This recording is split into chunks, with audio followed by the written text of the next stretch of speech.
Bonjour, petite vidéo sur Plask AI qui permet en fait tout comme Deep Motion et Kinetics que j'avais montré.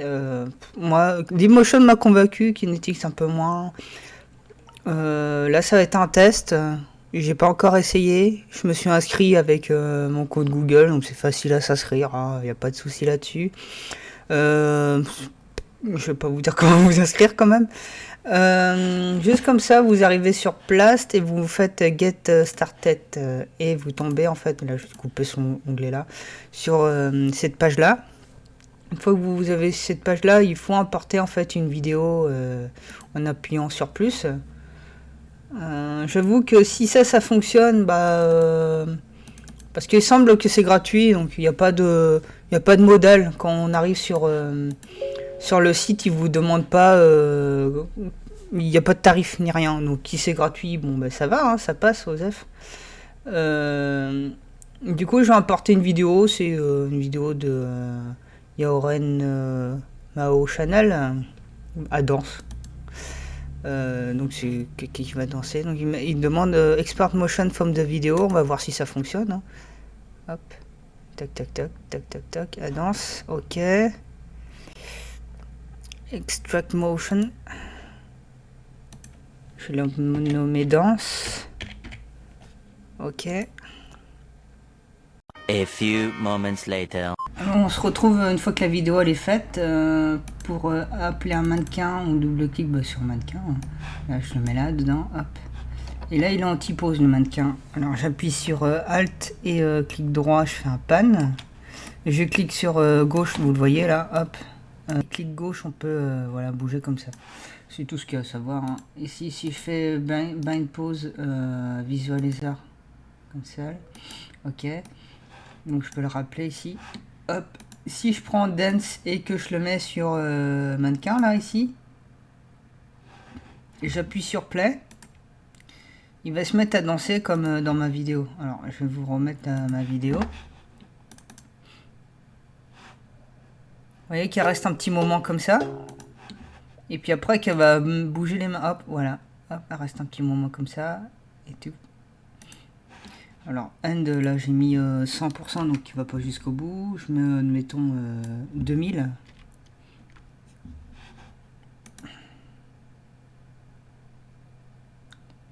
Ouais, alors du coup, je me suis demandé en fait pourquoi c'était gratuit. Alors certainement, hein, peut-être, hein, j'ai une théorie, c'est que le fait de... c'est que, en fait, vous importez votre vidéo, et ensuite, une fois que vous avez fermé votre session, il la regarder en fait. Donc il n'y a pas de cloud ou quoi que ce soit. Peut-être que dans Deepmotion, tout ça, vous payez le cloud. Donc c'est une théorie comme ça que j'ai. Donc j'ai d'autres modèles. On va voir les autres modèles. Boum, vous avez celui-là. Là, il est en T-pose. Si je veux qu'il danse, je le mets dessus. Visualiser tout court. Hop, voilà, visualiser et puis il se met à danser. Si je veux le remettre en T-pose, je clique, fais un clic droit dessus et je mets visualiser. Hop, il se remet en T-pose. Vous voyez, tac.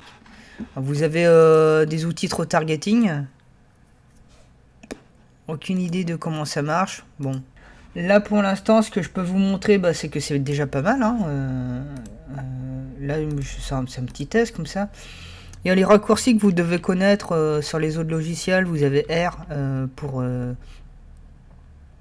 l'échelle, puis E c'est pour les rotations. Vous voyez qu'on peut faire des rotations. Hop. Sauf que en fait, il y a un souci avec Plask. C'est que il n'y a pas d'outil de retour en fait. C'est-à-dire qu'il garde rien en mémoire. Donc si vous faites un CTRL Z, ça marchera pas. Alors pour ça, pour pas avoir ce problème là, vous cliquez plus et vous avez un layer.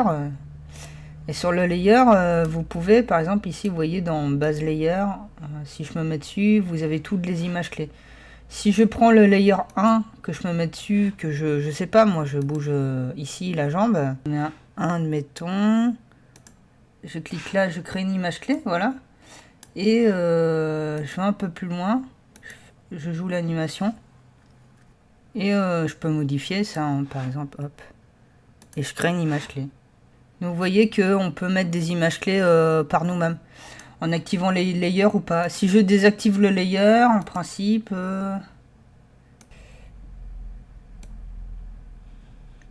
Vous voyez que si je désactive le layer, en fait, bah, il prend pas en compte. Donc, tac, je réactive le layer et il devra reprendre en compte. Le truc, c'est que bah, faut utiliser des layers hein, pour pas casser votre danse du début. Après, est-ce qu'il y a moyen de rattraper le coup? Je pense que oui. Hein. C'est-à-dire si vous voulez reprendre depuis le début, vous pouvez remettre la danse, etc. Mais bon, vaut mieux quand même utiliser un layer. Maintenant, comment je fais si j'ai besoin de utiliser ce personnage sur un de mes logiciels là? Je fais un clic droit, je fais export. Et je peux l'exporter en FBX, GLB, BVH. Et ça marche très bien. Voilà, je crois que j'ai fait à peu près le tour de tout ce que j'avais montré. Hein. C'est une vidéo un peu découverte, mais à la fois, bon, il n'y a pas grand chose à découvrir. Ce qui est bien vraiment, c'est que c'est gratuit. C'est gratuit, et puis qu'il est quand même assez complet. Quoi. On fait des trucs à la iClone, hein, quand on fait ça, là, quand on modifie juste la jambe et que ça modifie surtout la durée, c'est comme sur iClone. Donc après, ça fait vraiment de la motion capture low cost. Hein. Quand on regarde bien, alors je vais couper le son. Quand on regarde bien, ça fait de la motion capture en mode low cost et ça marche très bien. Hein. Allez, hop.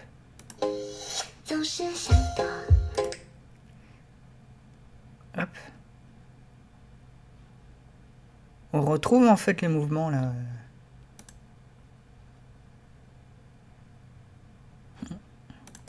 Voilà, c'est à peu près tout.